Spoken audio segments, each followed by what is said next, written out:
Hello, everyone. Good day. This is Penny. I'm Penny Sophocleous, and I'm recording this video interview today under our banner of Standing in Her Power. And I'm really delighted to welcome Lara Bezerra. I first met Lara 15 years ago, amazingly enough, and we've become very strong friends, even though we haven't seen each other for many years now in the physical world. She's been traveling the world, and rather than me introduce her, I would very much like to ask her to introduce herself. But firstly, just to sort of say a few words, Standing in Her Power is really, this is a series of videos that I'm doing with what I consider to be some of the most powerful women I've ever worked with or known of in my career. And they've made a great impact in the world by their life and their stance in the workplace and the impact that they've had on people around them. And so I'm interested to hear their thinking, their worldview, and what has really made them the people that they are. Because I think as women, we're always looking for role models of the kind of women that we could be and the kind of things that we would like to achieve in our lives. So, Lara, welcome. Thank you, Penny. It's a pleasure to be here. Thank you. So perhaps you could introduce yourself and tell our audience some things about yourself and your career. Great, Penny. Thank you a lot. Yeah, we met each other in 2004, and it was like right now it's 15 years, and it was exactly in the middle, more or less, of my career, because I had 27 years of executive work. So a little before you, I was in Brazil, and I was, I think, a simple woman who wanted just to do something, to have a nice job, to get married and have a normal life. But I started by the end working in Bayer in 1996, I think, yes. And then Bayer was the first company that sent me abroad. So with Bayer, I started an expat career.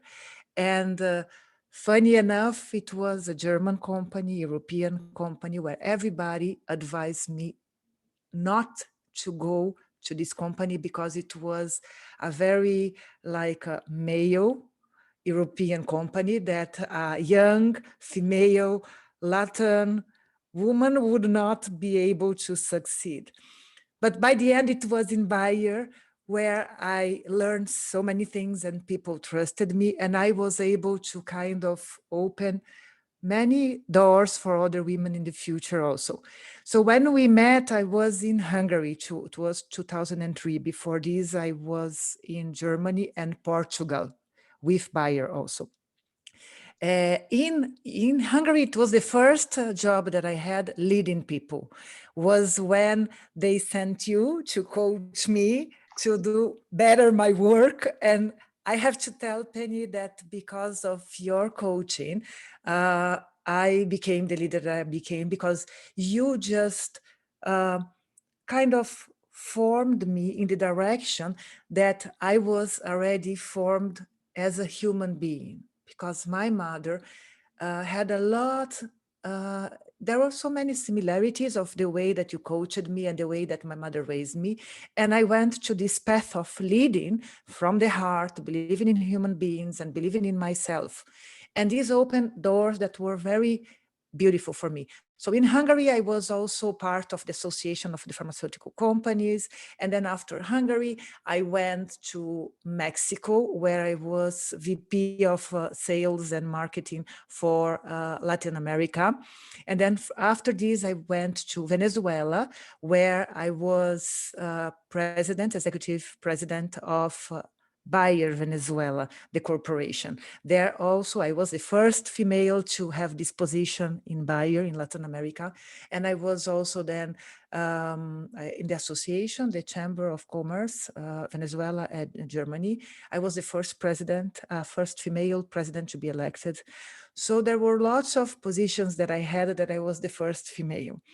After this, then I went to, then Roche headhunted me in Venezuela, and then I became the GM in Venezuela for Roche. And myself and another colleague that is Priya, we were the first females also to be general managers for Latin countries in Roche.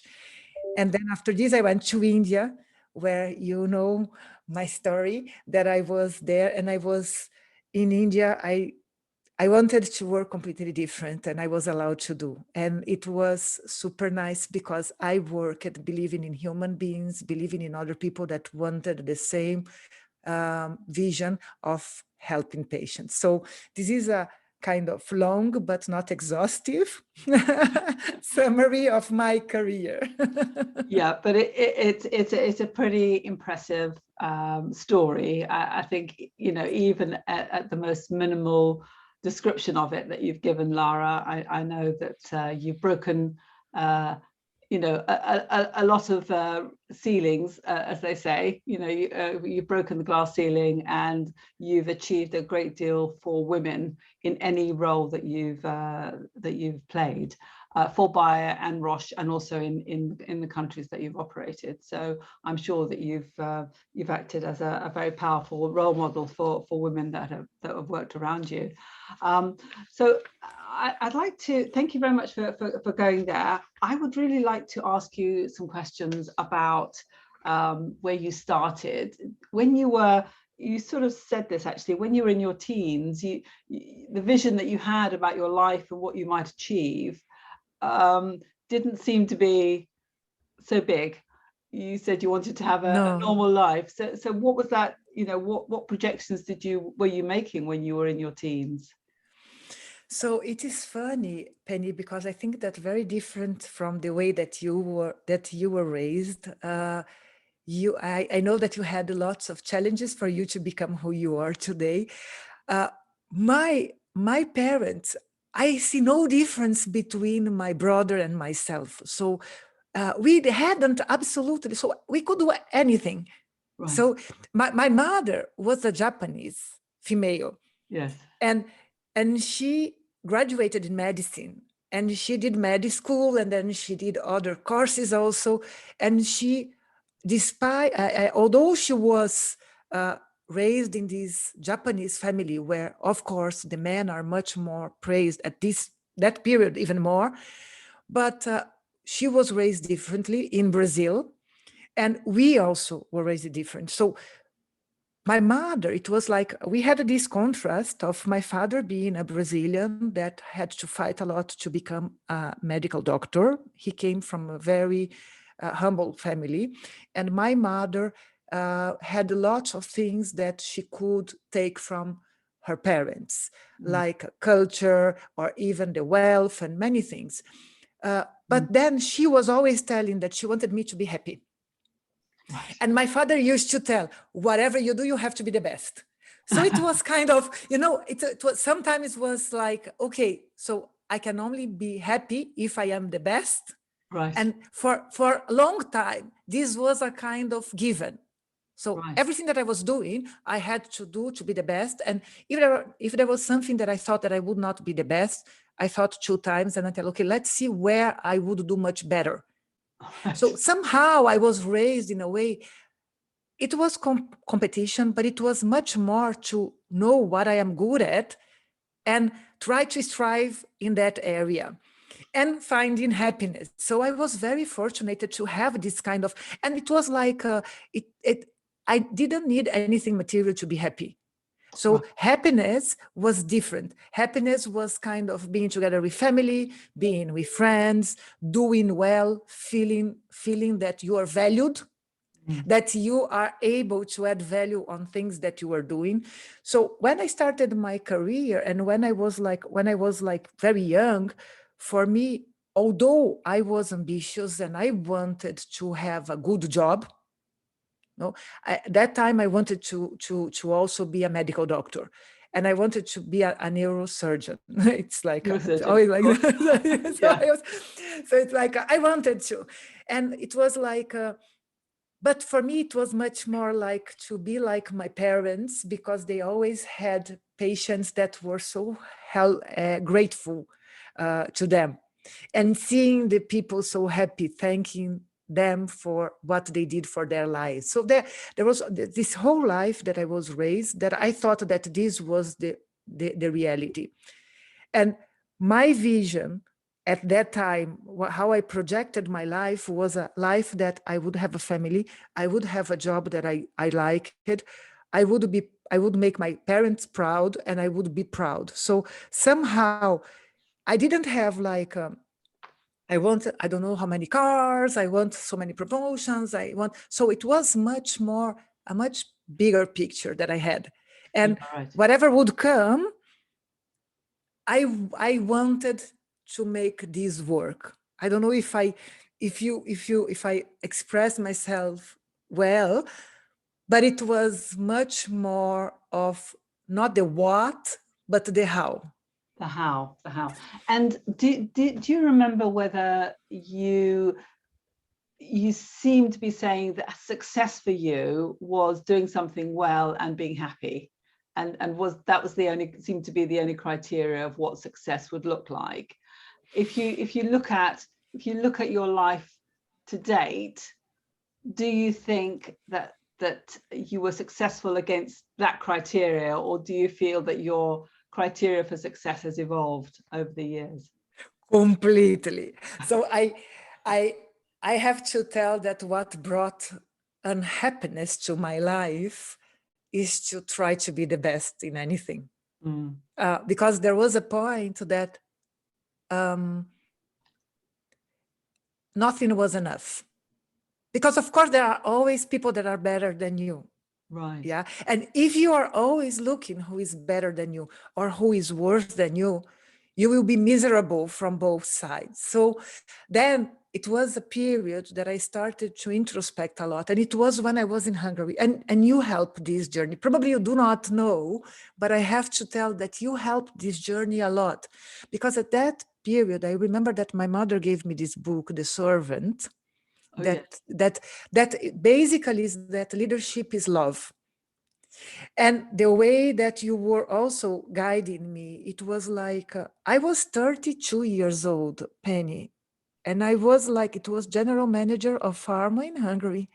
I had never had anybody reporting to me, and suddenly I was general manager of a company in another country, while my goals was I wanted to be probably a marketing manager in Brazil for Bayer, and I never aspired for anything more than this. I was okay, and suddenly I was there, so professionally super successful.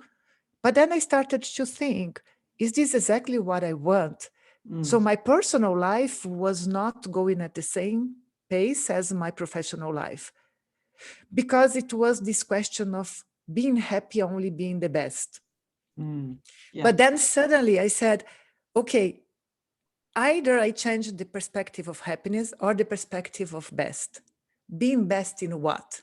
So Right. somehow I continue with this striving for excellence, but not to be the best like I want to be the best, the country that sells the most. I wanted to be the best leader in the sense, not comparing to other people, but with myself and what is the value that I was adding in the lives of the people that I was leading. And somehow was like I started to develop in Hungary all of this spiritual learning that I started to bring to my life.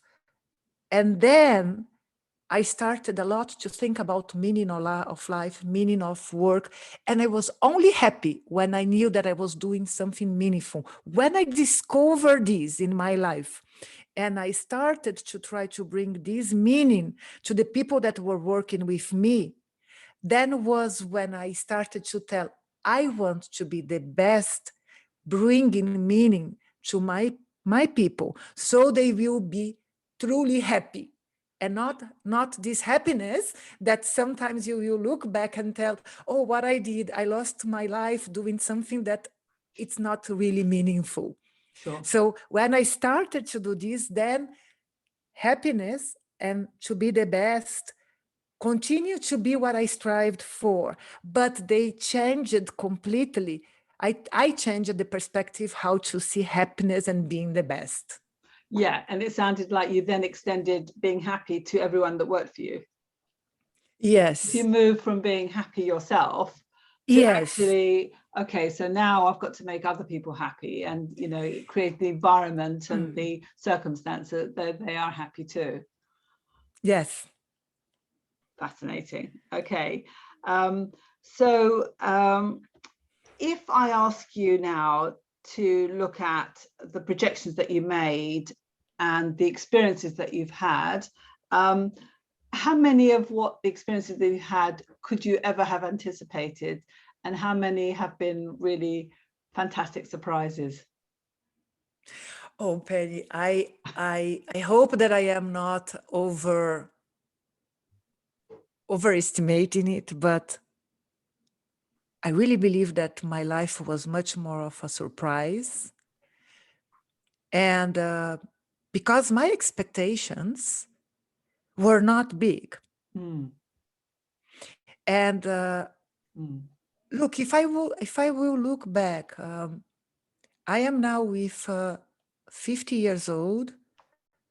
I had the opportunity to choose a new life, and I had the financial freedom to start a completely new career at 50 years old. I look back and I feel that I was very successful in my previous professional life. I had complications in my personal life, but today I have my kids and my husband. I am living in the house that I would like. And more than all of these, we are talking here. You know, I am being able to try to help beyond my scope of work only. I am being able to try really to make an impact in other people that I never thought that I could be able to do. And I would never dream, because I would, if Lara at 18 years old, somebody would tell, you will do this at 50 years old, I would tell, oh, I will have to work too much. What I have to do to arrive there. And you know, Penny, it was not. It was full of joy. It was not easy at all, but it was something that it was filled with joy. Right. Fantastic. So, so actually, it feels like you didn't have that big projections, but the life that you have led has made you, and has made you very much bigger, but also you've had a much bigger life than you can possibly have anticipated.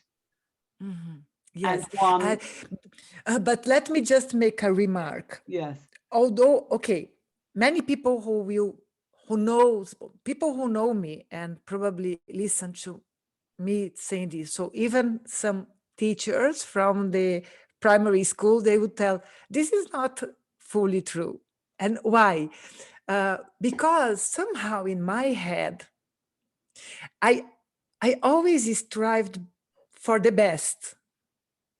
So although I didn't have ambition, for me, so for example, I give you just an example. Sure. Somehow I wanted a period, I wanted to be nun in the Catholic Church. So I wanted to be a nun.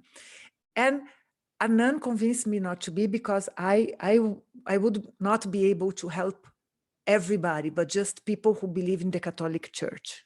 Right. But at the same time, when I discovered that being a pope, a woman could not be a pope, I told, why? Why a woman cannot be a pope? Why just men can be pope? And I remember that this was something that sometimes people joke, and I joke that I didn't want to be a nun because I could not be a pope because I was a woman, or I wanted to be the first woman pope. So so it's, although I didn't have ambition, Penny, it was. But you always looked at the top. It's like, yeah, because I looked to the top and I told, I have to strive for this, not because of the fame or because of the ambition, but because if this is the person who will be helping the other people, and the maximum that you can go to help people is being a pope, I want to be there. The maximum that you have is to be a president, to help people. I want to be a president. So places that I would not be able to go there. First, why can't I be there? Yeah. Second, why should I be there if I would not be able to be there helping people as others, because I should have the same chance. Yeah. So I just wanted to make this remark because my ambition was different. It was not because I wanted to be for the sake of being. I looked the best and I wanted to be there because I knew that there is the place that you can help or that you can do something for anything. Right. So I want to more make people. Yeah. but it sounds like it wasn't something that you put into you. It was something that was innate in you. It was either very good programming on your father's part, or it was totally innate in you, and it naturally sparked when it had the opportunity. I think that it was a good programming from my mother and my father together, this diversity. And that's why the diversity is so important. Yes. Because they both wanted something completely different. Right. And I found a way to do both. Right. You know, it's not either or. No. However, you can't give the credit for what you have actually done to your mother and father. They laid the seed. And what you've made of your life is really yours, and I was a good student. You were a good student, yeah. But boy, were you not just a student? You were, a life practitioner in all of those areas. So, if I was to ask you about the journey that you've made, what would you say were the kind of prime or key turning points for, or either the key turning points or the kind of accomplishment points for you? Okay, so I think that one accomplishment point was going to Hungary as a general manager of pharma there, because for me it was like a given that if you do a good work, you would be recognized and you would have the job. But at the same time, I knew how difficult it was. And at that time, when my boss believed in me, 32 years old, a Latin that was working in Germany, in Germany. And it was like, there were lots of men there, but he trusted in me. So I think that what I would tell that changed completely my life was having a person that it was a German. He was 60 years old and he was retiring, and he chose me to take care of a country that it was in a very important moment that had to change many things. It was in a transition point. This belief made me believe in myself and made me start to see things differently. And then a very big commitment and responsibility started to come. Right. And then I was also afraid to disappoint. It was one point that came with it, and it is the price of it. But at the other point, the commitment that I had to this boss, and as I grew older, my appreciation for this boss was increasing hugely, because at that time, against all the odds, he believed in me. Right.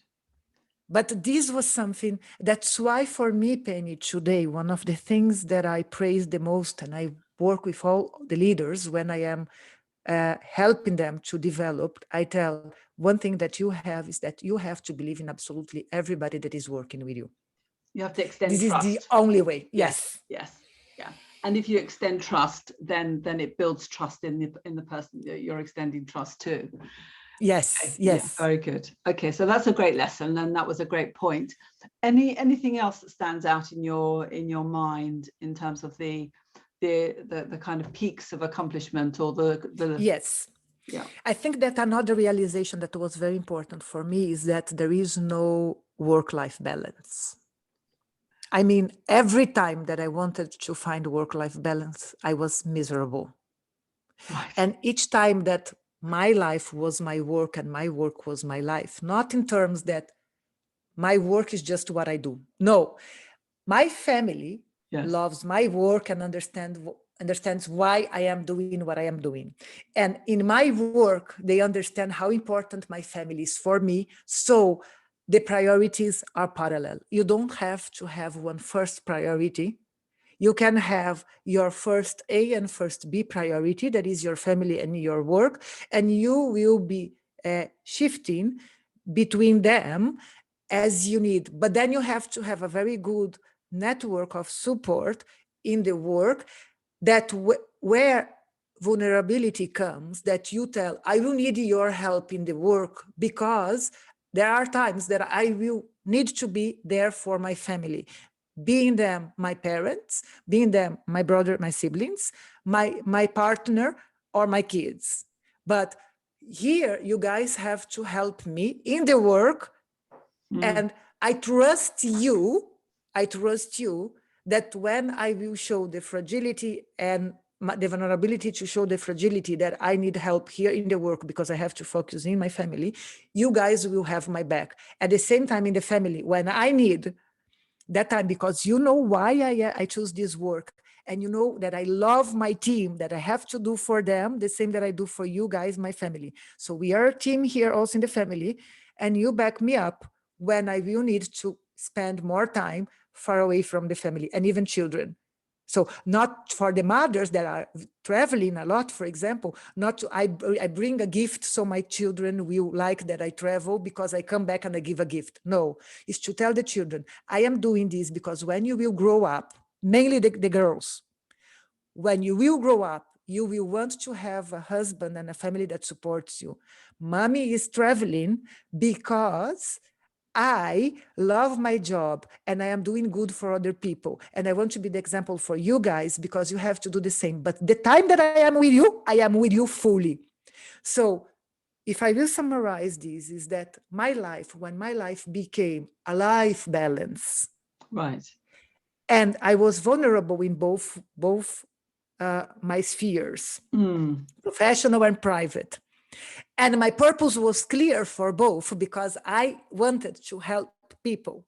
And then I had my network of support in both sides. For me to excel in both sides was exactly when also I had my second shift in my happiness and success, because I was not blaming myself to be too far away from the job because I was watching a presentation of my kids, or I didn't feel bad with my kids that I was traveling for my work. So this was the second very important realization, Penny.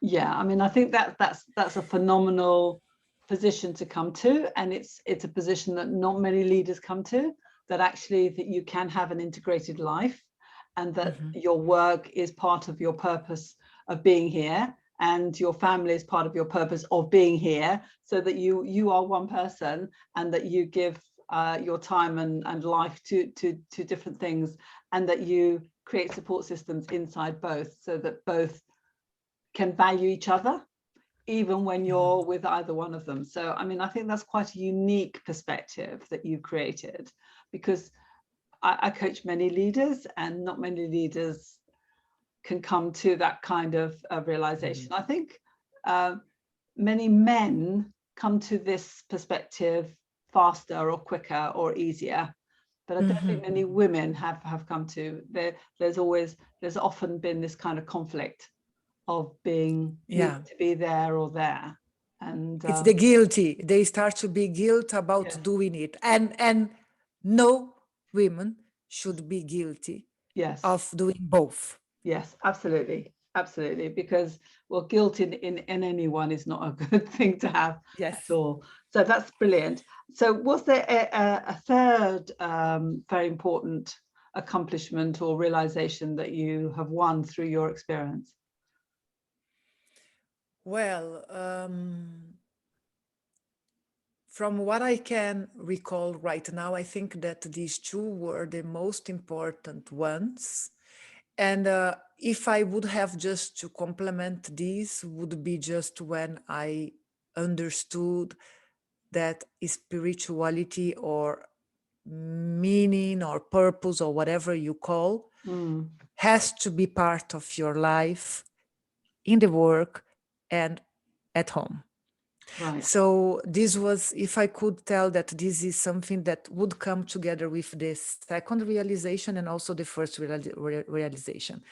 Life balance, a kind of life balance, I think that comes together a lot with you having a very clear purpose. Yes. Yeah. And it's an having this integrated spirituality. purpose. Yes. Yes. Yeah, because I really believe that things became clear for me. They didn't become easier, or they didn't become like they didn't flow as everybody would think. Yes. But the clarity brought to me a very clear path. Right. So I could see when I was not in the path, and I could see when I had to go to another direction. Right. So I think that always coming back to your purpose. Why are you here? Why are you doing this? So having a very clear, living an intentional life. Right. Absolutely. No, I like those words, living an intentional life. And that's been in you from when I met you in Hungary in 2004. So definitely, and those, some of the conversations we had was all around, you know, your purpose and the meaning of what you were doing. So if I was to ask you then, on the other side of that, if you look back at your career, what would you say was the biggest disappointment? Oh, the biggest disappointment. I think that all of my biggest disappointments were exactly the opposite as what I told, that it was my first accomplishment or learning, that my boss believed in me and then I could do everything. I think my disappointments were when bosses didn't understand what I was doing. Right. So it is very difficult for you to live an intentional life and work with spirituality, believe in people, if you work in a multinational company and you are working directly with somebody that is very, very much numbers driven, and it's very much like driven on with pure results. Because normally the way that I work takes a little longer for you to see results. I was super fortunate that like 98% of the people that worked with me understood what I was telling, or even if they didn't understand, they gave me the chance to do it. Yes. But I think that the biggest disappointments, probably I could tell that I had two disappointments in my whole professional career. Both of them were related to you having to fight to live your life the way that you believe and working the way that you believed, being forced to do things a different way without clear explanation, just for the sake of a probable ambition of having a short-term result, a quicker result. So I think that these were the disappointments, because I believe in human beings and I believe that absolutely everybody is able to understand what I'm doing. And I always think that people, when they understand what I am doing, They will at least let me, I don't know exactly what you're doing, but understand what you want to do. So I will give you a chance and I will back you up. So many bosses told this to me.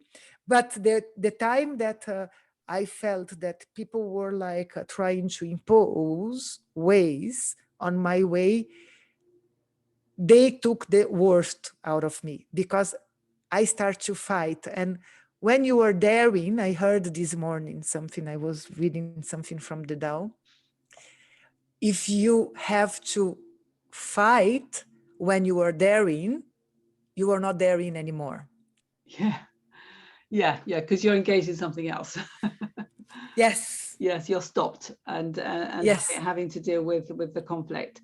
So would you say that you've encountered prejudice in your career of the kind of male-female kind?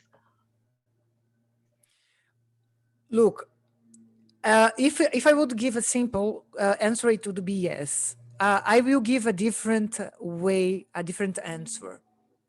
I encountered many people that were super successful in the way that the world was in the past.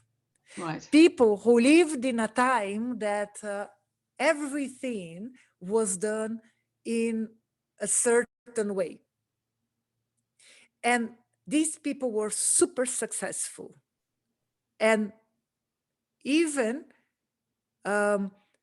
if with good intention, because they wanted to change me, or they wanted to teach me that my way was not the right way, because they were successful. So I encountered, yes, Penny, many people that try to give me advice and try to change me because their way was successful for 20, 30 years. Yeah. And this, I think that what I see today is that prejudice is nothing more of you trying to do things as you did in the past and as you are used to, and you do not go out of your comfort zone. And sometimes when we arrive, people that do things differently, we have also to have this consciousness that is difficult for people to understand you.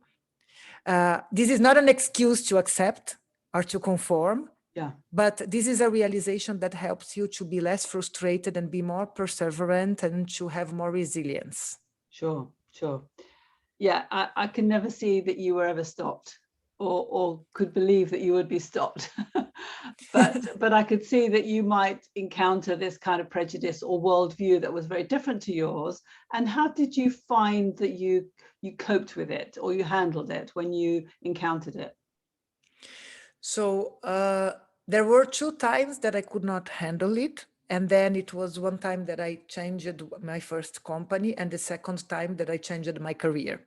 Right. So these 2 times I could not cope with it. And maybe one I could not cope with it, and the other one, probably the other person could not cope with it. So it was 2 times that not. But in 27 years, like 50 years, it was only 2 times. Right. Because all the other, it was a question of patience. Patience is a virtue.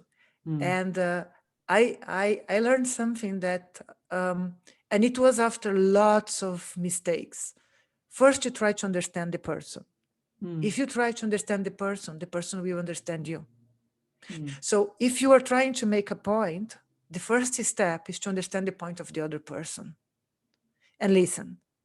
And many times I had people telling that, okay, Lara, I just believe in you, but I do not understand what you are doing. I cannot understand what you are telling.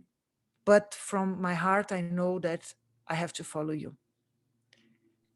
These were the moments that I didn't feel so well, because it is super nice for your ego, because people trust you. But the other side is that, what if I am not right? So these dialogues are very important. So that's why it's very important to when somebody has a different opinion from you, because you have very different opinion, that you learn to listen and integrate this opinion in your opinion. But at the same time, it's like this thin line when you do not give in, when you know that you were right and people were just trying to change you or do things for the sake of changing. But it's very difficult when you are a woman and you are in positions that you make decisions, but you have to report these decisions. And people can lose their their jobs because of this. Right, right. And when you say it, when you get into a situation where people are not understanding you, it doesn't feel well. You don't feel well. They trust you, but actually they don't really understand. Do you ever? It sounded like you then doubt yourself because they're trusting you, but actually because they're not understanding you, you doubt yourself. So how much of self-doubt has been a feature? And it sounded like in the two instances that you've talked about, you left that scenario. You had to leave. First thing, you left your company, and the second one, you left the career, which seems a bit, extreme. But that is definitely often the route that many people will take, that say, well, actually, I don't get you, you don't get me, I'm out of here. And because if you don't share the same purpose, then then you have to leave. Looking back on that now, do you think there was a different route that you could have taken? Is there something that you could have done, or that you think they should have done to have created a different scenario for you? I will answer it in two different ways, because I think that one way is the way that I think, and it's more in a much bigger scenario. But another one is exactly also for other people, to give advice to people when they are in this situation. And I will explain how I will do it. So the first one is that I truly believe that there are some things in life that happen because they have to happen. The first time, if I would have not left my first job, I would not have this incredible 7 years in Roche. I would not. Yeah. So it was my decision. The second time, it was not my decision. My boss asked me to leave the company because I was not being able to fulfill his expectations. Yeah. Right. And at that moment, it's like, for me, it was also, I would never leave Roche, because Roche is a company is exactly the company that I dreamed of as a multinational, because they have purpose. They allow you to do what you would like to do as a leader, but always depends on who is your superior. Always. Because Roche is so good and allows everybody to really do what they believe, and they believe in their leaders, if you have a conflict, this will always happen. So in this situation, it was very good because I could start a new career. So in my mind, I always think that even the worst thing comes for the good. But this is my first answer. But if I would look back and tell, okay, if I wanted to continue in Bayer or in Roche, is there anything that I could do? Yes, there would be. There would be 1,000 things that I could do. And among them, like being more patient myself, and accepting certain things that I probably would not agree at that moment, for the sake of just being there and being able to help the people and the team to go through this moment and be able to keep defending what I believed. Right. Yeah. So this was my two biggest fights in the two situations. The first situation, because I would have to leave my team, I almost didn't accept the position in Roche. And the second, I just gave in very quickly for my team not to be in this damage of discussions and conflicts in the moment that I was leaving. So yeah, I could have been a little more there to defend everything, and everybody can have more patience or whatever. But I think that there is something inside that tells you what to do. If you are doing things with purpose, then you are kind of connected with your consciousness, you will know what you have to do. Yeah, and you don't have any kind of bitterness or regret about the decisions that you've taken in the in reaction to the disappointments that you encountered. You feel that it's even the life contrary. Penny, I tell you, for my children's sake, I meditate with the two persons that were like the trigger of my biggest changes. I meditate for them to be as happy as I am, and for them to find themselves as much as I found because of them. Because of them, yeah. Because exactly. they our biggest obstacles and challenges in our lives are our biggest lessons. I think that It's too. our blessings. Yeah, exactly. That sometimes the most difficult things that you've ever encountered are the biggest learning and lessons that you get, but also the greatest shifts of change that you can make in your life. So yes, and it sounds like you're very grateful for the changes that have happened. Yes, yeah. Brilliant. Okay, that's fantastic. So do you feel, and probably this question is irrelevant, do you feel that you ever felt that you had to compromise or were silenced or were put down because you were a woman in the workplace?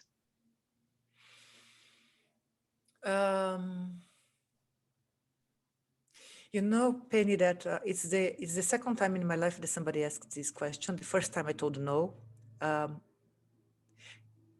but then it was like probably 6 or 7 years ago that somebody asked it, and I told no. But right now, looking back, because of the way that I am, that I see always the positive in things, and because also the family, like my mother was Japanese, and the Japanese tradition is a lot of avoiding conflict. No, it's not avoiding conflict, but living in peace. Living in peace, yeah. So, and a lot of women have this same print. Yes, not just Japanese women. There were there were not 1, 2 times. There were like 1,000 times that I have just to shut up because I remember even I tell you something very funny. There was one super meeting that it was all of the general managers, and our boss, he wanted to train us in unconscious bias, and they brought a trainer to train us on it. And I was, I think at the time, I was the only GM, female GM. No, me and another colleague. It was the only two female GMs at that time, in that meeting. There were other females that were from other positions. But GMs were just us. And then this lady tells that the women are 3 times more interrupted than men. And that also males tend to finish phrases of woman and get the accomplishment of the thought or the idea because they agree with the women and they put in their words ideas of women. So she was telling something like this, and she was telling that during the whole day she would like us proactively that each time that a woman would be interrupted, that they just stopped it. And then it was like and after 1 hour the men were feeling very strange because they got to observe how many times they interrupted the women and how the women could not talk unless they were aggressive. So, and I remember that a phrase that I used to repeat a lot, Penny, a lot, is that, okay, let me just finish and then you go. Yes. This was a phrase that I learned as any position that I had, that it was like more man than woman, but all of them. So all the time. All of them. So your whole I career. learned that, and this phrase was like, please let me finish and then you go, or please do not interrupt me. Let me just finish my idea. So it's like, I remember that I was told aggressive. I was told being aggressive because I asked people not to interrupt me. Yeah, right. So, because by the end, and it's terrible because at least in my period, my era, when I had to face this, you had to be aggressive in a nice way. So Yes. sometimes I told them, okay, let me finish. And when I didn't have patience, I was just kind of sorry, but fed up, Yeah. end of the day. Okay, let me just finish. Yeah. But how many times people they just, no, but you know what? And then I just, okay. And this is a very small example. Yeah. Yeah. This is a very small example because, of course, how many times I had an idea and I had something and I had just to step back.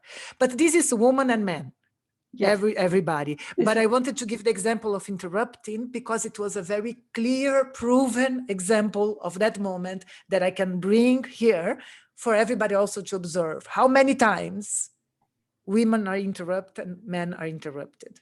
Yeah. And why do women become very aggressive when they are in the power position among men? Is because of their nature, because women are more aggressive as leaders, or because they have to keep their space They have to keep in the conversation. So I don't know what is the answer, but I would like everybody to observe it. Okay, very good. And so, yeah, I think you're expressing the view of many, many women, and it's just the norm that we have had to live in order to fight for our space, to fight for our time, in order to express ourselves and to express our views. So thank you very much for doing that. So I think I have only one more question to ask you. We're doing these interviews really not just for ourselves, but for other women, particularly perhaps some younger women who would like to sort of listen to someone who has gone before them and has won some space for themselves in the world. So if I was to ask you, what 3 lessons or pieces of advice would you give women today who are either at the start or midway through their career, drawn from your experience? So I would probably give the example that I would base on my experience, that the question that you had before. So the first thing is build your life based on people that believe in you, and just learn from people that do not believe in you. So there will be both people in your life, and it's your choice which one to focus, which one to make it the bigger part of your life. So take the people that believe in you, being it a parent, being it a sibling, a boss, but look a lot at people that believe in you. Mm-hmm. People that put you down, they are also important. You should not just give up on them, but it's very important that you do not live for these people. Right. You listen to them, you learn from them. They feed your learning, but they do not feed your ego. Right. So this is super important. So this would be one lesson that I would give. The second would be, really do not try to find a work-life balance. Look at your life as an integral part, at its integrality. Mm-hmm. So do not try to find a balance between work and life, mainly because we women, we cannot have it. We cannot have it anyway, because you will always have a time that, if, for example, if you decide to get married, you will have to take care of your husband. And when the husband is taking care of their wives, it's beautiful, it's caring, they are better bosses because they take care of their wives. But a woman, it's like, oh, she is submissive. Or it's like it's the different perspective. And when you have children, even more, you will have to give time to your children. And you have to see your life and find balance in your life. Know that there is a period of your life that you do not have such a big commitment in your private life. So you dedicate to your professional life. But thinking on your private life and giving the space for it to emerge. When you have a very big commitment in your private life, be sure that you had used very well your time that you were dedicating to the profession, not to tell that you were super powerful and that you can do everything, but to find the right net of support and finding people that can work with you, so you will be supported when you have to find the balance on the other side. But your life will be a balance where at a certain point you will dedicate more to your profession, another to your private. And it is okay if this will take 5, 6 years or even 10 years, that you have to have a balance that is more professional or more private. Each one will know. But be sure that you are doing all of this because of the third lesson. Right. That you know the meaning, the purpose that you have in your life. Even when you're getting married, you are building a family, or you're changing a company, you are not doing because you want to avoid something, because you are frustrated. Be sure that whatever you are doing, even if it is being born from a frustration or unhappiness, that whatever you will decide and you will do will be focused on something that has meaning in your life and in your purpose. Because then it will be much easier for you to find people that believe in you and find this balance in your life. So it would be these 3 lessons that I would give. Brilliant, brilliant. And it's amazing, actually, because it feels like we've had a circular conversation, because this is where we started, the meaning and purpose of your life, and where we first engaged in our conversations. And those are really excellent 3 pieces of advice that I can see that you've come to because of your life and the approach that you've taken. So, you know, congratulations on the impact that you've made in the world already, and the changes that you have given to the many people that you've led in your career.